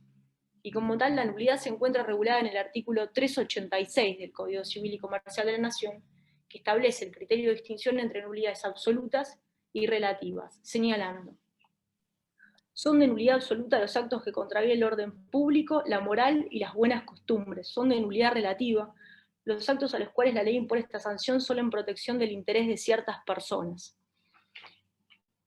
El derecho laboral es casi todo orden público, porque centra su técnica en el objeto del acto, desplazando al sujeto. Entonces, violando las referidas renuncias, normas de orden público laboral, estamos en presencia de nulidades absolutas. Y al respecto, 387 del Código Civil y Comercial de la Nación, que la nulidad absoluta no puede sanearse ni por la confirmación del acto, ni por la prescripción de la acción. Esto no es nada nuevo, no pretendo ser para nada original con esto, ya había sido advertido por el doctor de la Fuente hace muchos años en un famoso fallo que trata sobre diferencias salariales, pero es absolutamente aplicable a estos reclamos, Velasco con Celulosa Jujuy, Sala Sexta, 1998.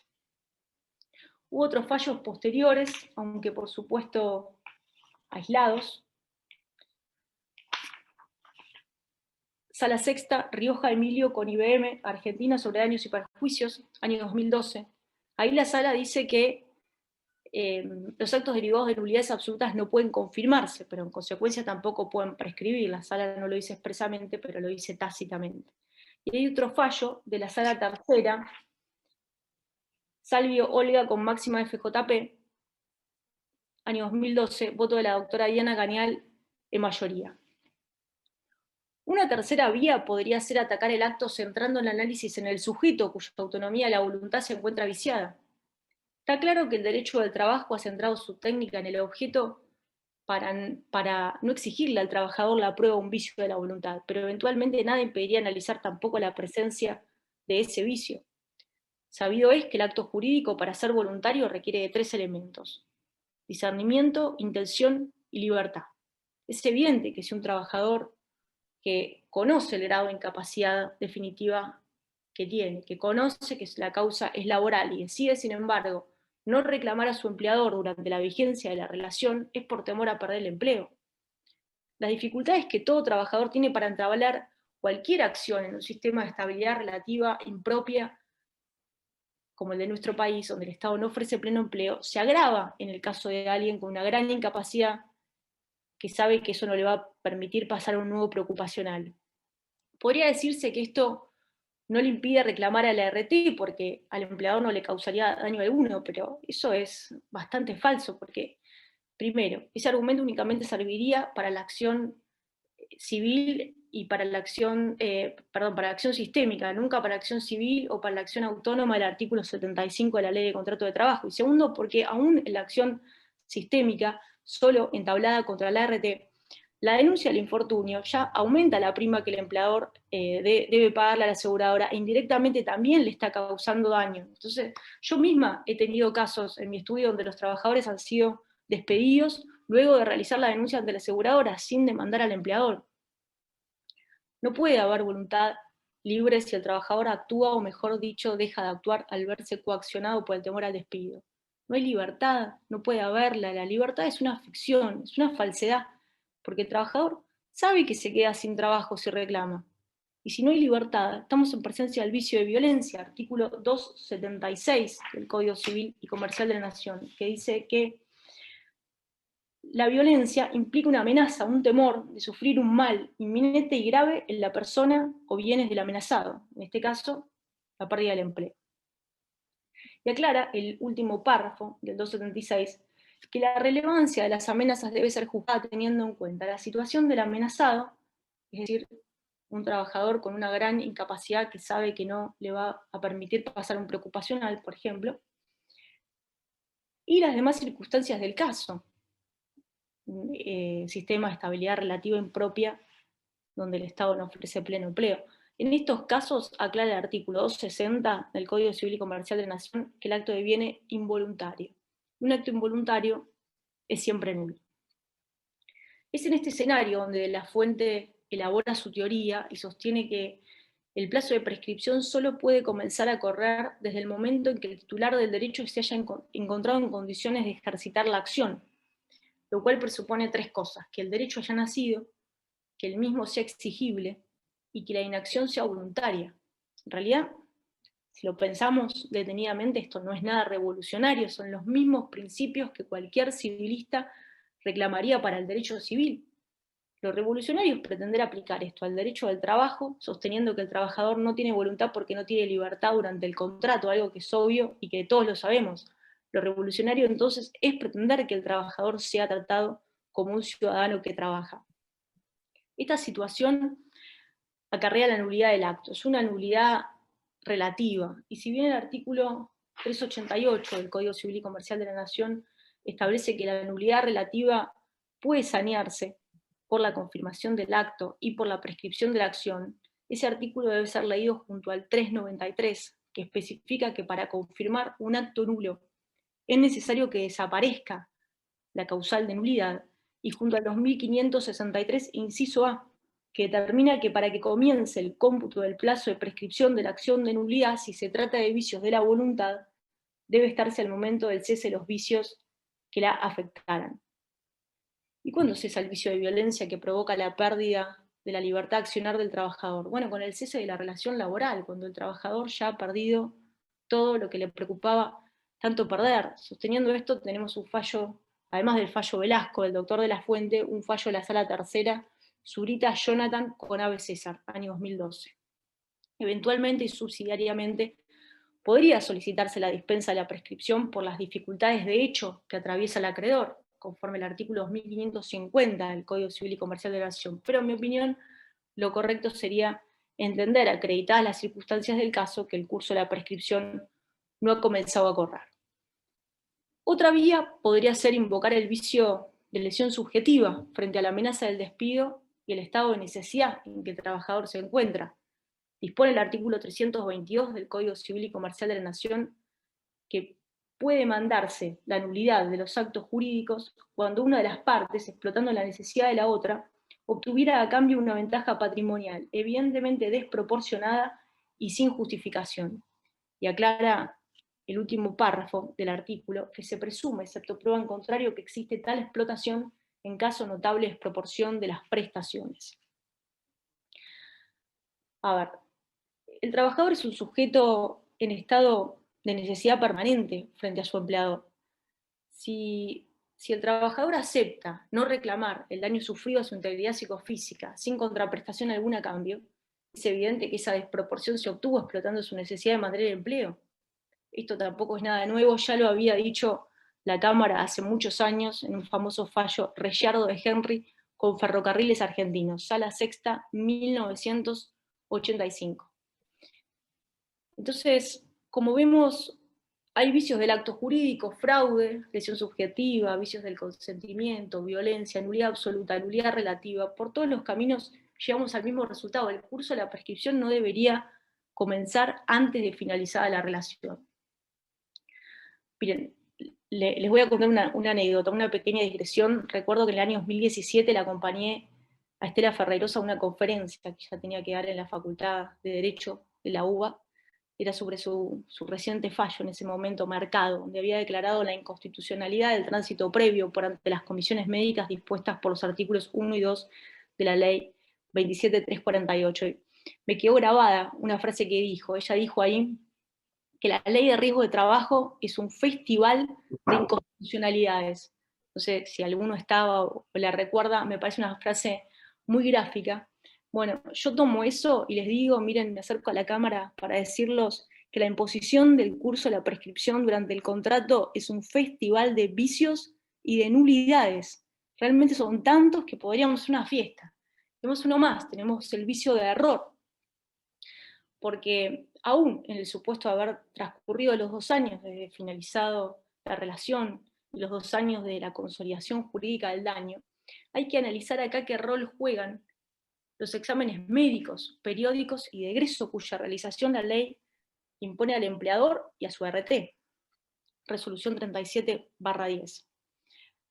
El trabajador no está obligado a realizarse estudios médicos por propia iniciativa, por eso en mi opinión no puede comenzar a correr el curso, el plazo cuando los obligados del sistema no le comunicaron su resultado al trabajador o no le realizaron los estudios si es que esto le impidió conocer su estado de salud. Fíjense que el artículo 7 de la resolución 37/10 dice: el empleador tiene derecho a ser informado del resultado de los exámenes que se le hayan realizado y a obtener del empleador o el trabajador, ¿no? Tiene derecho a ser informado del resultado de los exámenes que se le hayan realizado y a obtener del empleador o de la RT a su requerimiento una copia de los mismos. Entonces, si el trabajador desconoce su incapacidad por la responsabilidad omisiva de quien debe detectarla, artículos 1716 y 1749 del Código Civil y Comercial de la Nación, que regulan la responsabilidad por omisión, incurre en un error de hecho excusable que no puede perjudicarlo, artículo 265.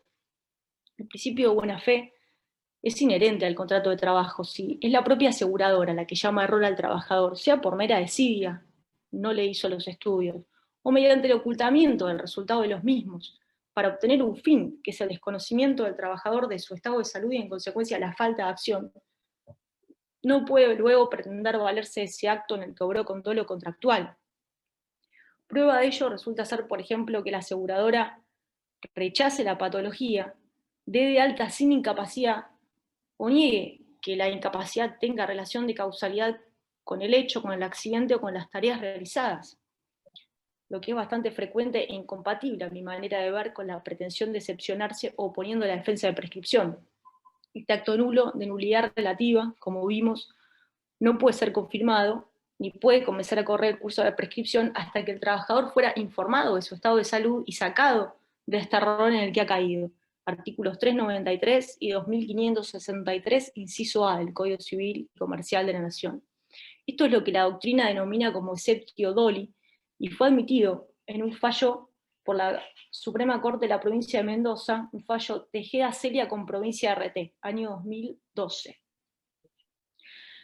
Eventualmente y subsidiariamente también podría, en este caso, solicitarse la dispensa de la prescripción por maniobras dolosas del deudor, artículo 2550, pero en mi opinión lo correcto sería interpretar que la prescripción no ha iniciado por haber mediado un vicio de la voluntad. Lógicamente el empleador y su aseguradora eventualmente pueden defenderse demostrando que hicieron los estudios que le comunicaron el resultado al trabajador, como indica el artículo 7º de la resolución 37/10. Bueno, para finalizar voy haciendo un cierre, algunas reflexiones sobre la seguridad jurídica. La regla general de que los derechos tienen un plazo de prescripción para accionar en su defensa encuentra su razón de ser en el principio de seguridad jurídica. No quiero dejar de señalar que el derecho es un discurso cuyo significado específico está en pugna constante, en conflicto permanente, está en debate, y esto es por los intereses que hay disputando el significado, la interpretación de este discurso, que es el derecho, más el derecho del trabajo. Y obviamente en cualquier disciplina, y también el derecho del trabajo, habrá interpretaciones que sean admisibles y otras no. No es cuestión de decir cualquier cosa, pero incluso detrás de las admisibles siempre hay intereses. El derecho no es una ciencia exacta, no es algo rígido, no es algo hermético, es un terreno en disputa, como diría von Jering, una conquista. Y el sentido jurídico de las palabras también es algo que se conquista. Y esto es lo que ha sucedido con el término seguridad jurídica, un término en que han perdido los trabajadores, porque ese término ha sido conquistado, apropiado desde el sector económico. Es lo que sucede cuando se acepta con toda naturalidad que el Código Civil y Comercial de la Nación consigne el plazo de prescripción de los accidentes de trabajo, excluyéndonos una vez más, cuando conviene, de las normas generales que protegen al ciudadano común, y cuando conviene, se nos extienda la aplicación de normas generales absolutamente contrarias a la esencia de nuestra disciplina, como la teoría de la exigibilidad del crédito, de los actos propios, del consentimiento mediante el silencio, cuando se sabe que el trabajador no puede exigir ni consentir nada durante el contrato. Son ámbitos creados para relaciones entre pares. Esta no es una relación entre pares, es una relación asimétrica. Sucede cada vez que una legislatura provincial consigna un plazo de prescripción de unos pocos días para iniciar la acción por accidentes de trabajo, violando lo dispuesto en normas de fondo, transformando ese plazo en uno de los más breves de todo el derecho objetivo. Nuevamente se niegan a un trabajador accidentado los derechos que se le conceden a cualquier ciudadano común accidentado. Y sucede cada vez que se impone el curso de la prescripción de la acción a los trabajadores que no han podido entablarla durante el contrato. Se trata de diferencias salariales, daños en su salud u otros créditos. No hay seguridad jurídica. La seguridad jurídica es una falsedad, un relato.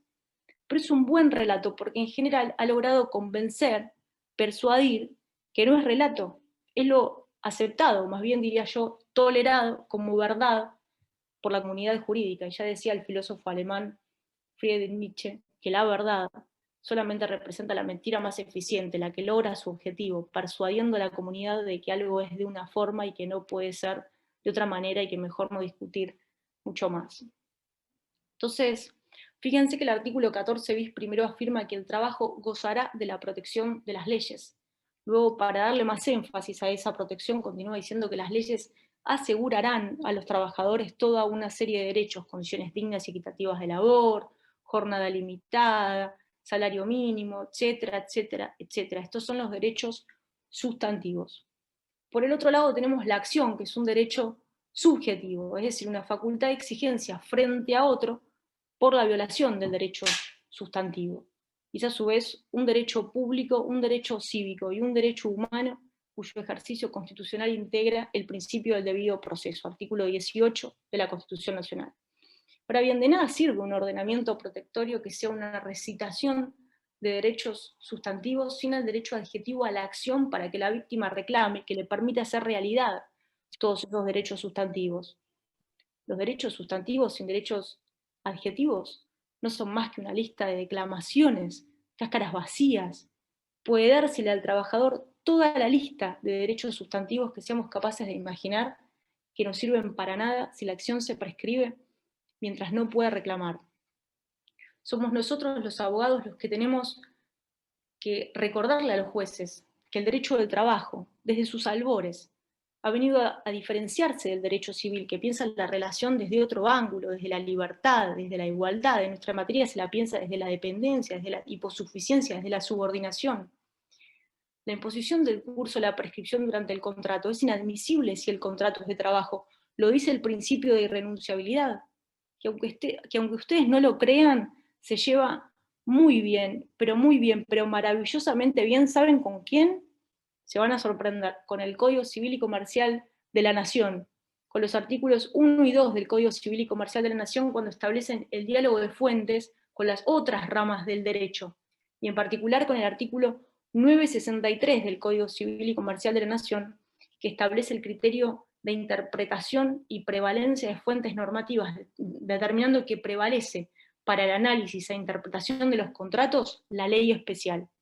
Nosotros no dependemos de lo que pueda decir el Código Civil y Comercial de la Nación, ni sobre la exigibilidad del crédito, ni sobre el silencio, ni sobre los actos propios, porque nosotros tenemos nuestra propia realidad, que es la subordinación, en consecuencia la irrenunciabilidad, que también descansa en las pautas de estos mismos artículos. Bueno, ahora sí, muchísimas gracias a todos y a todas. Mariela, gracias a vos. Quieras. Bueno, la verdad que está en clara toda tu exposición, que viste, uno se va haciendo algunas preguntas en el camino y bueno, van respondiéndose solas, vos las vas respondiendo una a una. Así que lo realmente... malo que no se ven, no se escuchan los aplausos, ¿no? Pero se los merece la doctora Duclos. Siempre, ya sabe. No lo vi al doctor Altieri, lo perdí de vista acá. Siempre está, Daniela. Siempre está. Siempre estoy. Mariela ya lo aprendió, espero que vos lo aprendas. Siempre estoy. Siempre está ahí, por supuesto. Vos sabés que, bueno, yo leí tu libro, por eso lo recomendé, porque lo leí cuando armé una charla sobre enfermedades profesionales, y fue tan claro, y vino a zanjar tantas dudas, que por eso también lo recomiendo, porque son cosas que a veces nos pasan en la práctica todos los días a nosotros, cuando tenemos un caso que está quizás, pensamos, prescripto, y leyendo tu libro quizás nos damos cuenta de que no está prescripto, y que las cosas que uno tiene incorporadas, que uno viene con un chip quizás, que no es tan así como nosotros pensamos, que hay otras visiones sobre las cosas, y la verdad que eso nos abre un montón la cabeza a la gente como vos, que sepa tanto, que nos explique tan bien estos temas que son muy complicados. Y por eso también Leandro Muñoz te quería hacer una consulta respecto, también respecto a este tema de enfermedades y la prescripción, que es uno de los temas más complejos. Así que Leandro, te doy lugar a vos para que hagas la consulta. ¿Cómo estás? Muchas gracias. Bueno, en mi caso, en realidad la pregunta es, en los casos que me vinieron a consultar de un trabajador que, por ejemplo, tiene una enfermedad profesional, pero que obviamente no lo sabe y viene tratándose desde, por obra social de 5 años mínimo, pero el hecho está acá. Si encima tiene una operación, ¿no? Se operó por obra social, pero la realidad es que es una enfermedad profesional. En este caso, y creo que acá no hay ningún tipo de intención del trabajador, o nunca hubo una intención de denunciarlo a la RT porque consideraba que no era laboral. Digo, ¿cuál sería, o por lo menos cuál sería tu interpretación sobre la prescripción? Tengo que hacer un montón de preguntas. ¿La relación laboral está vigente? Está vigente, está vigente. Sí, sí, sí. Está vigente. ¿Tenemos una fecha de consolidación del daño? O sea, ¿él tomó ya conocimiento del porcentaje de incapacidad? Claro, no. Él se operó, sí, por obra social hace como 3 años, por ejemplo. Ahí está todas mis dudas, sobre todo porque también hay una operación en medio, la posible incapacidad que pueda tener, él incluso la puede pensar, porque obviamente él no está ajeno a la situación de que ya no puede realizar las mismas tareas que antes, de hecho ahora tiene tareas más livianas. Pero digo, nunca hubo una intervención de la RT ni una denuncia de la RT, Bueno, pero... Para mí no está prescrito en modo alguno. Claro, Nunca existió denuncia, pero más allá de la denuncia no te quedes solo con eso, porque lo de la denuncia está debatido y obviamente va a haber un montón de jueces que van a entender mínimamente la postura de Formaro o la de Tosca, o sea, 5 o 2 años. Pero bueno, por lo menos con la de Formaro estás adentro, porque esto pasó hace 3. Claro, igual por la charla que diste también y el fallo de Concordia, habla también de que el trabajador sepa el carácter laboral. Entiendo que por eso esa sería la vía más...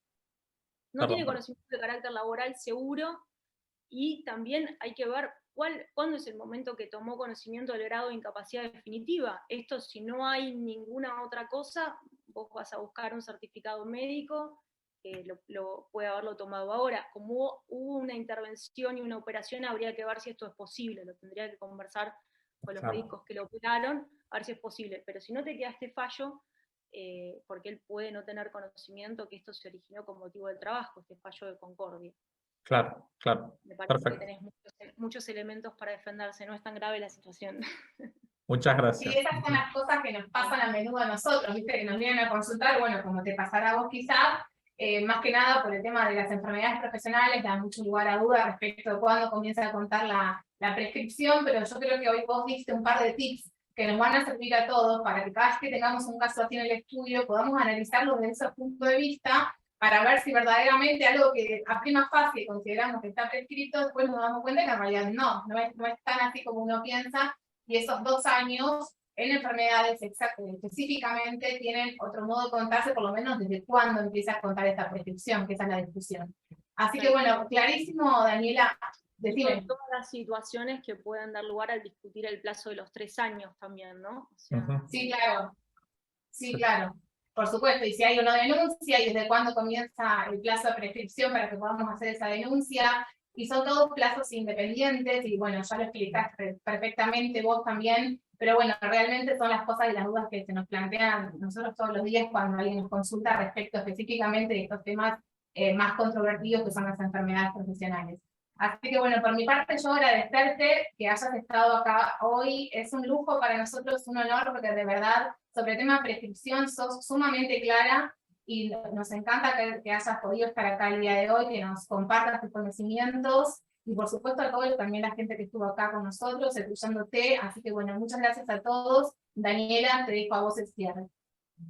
bueno, muchísimas gracias, Mariela, a todos los chicos de la comisión, a Nahuel, les agradezco muchísimo este espacio, que me hayan escuchado, y bueno, ojalá que disfruten mi libro que tanto lo recomendó Mariela.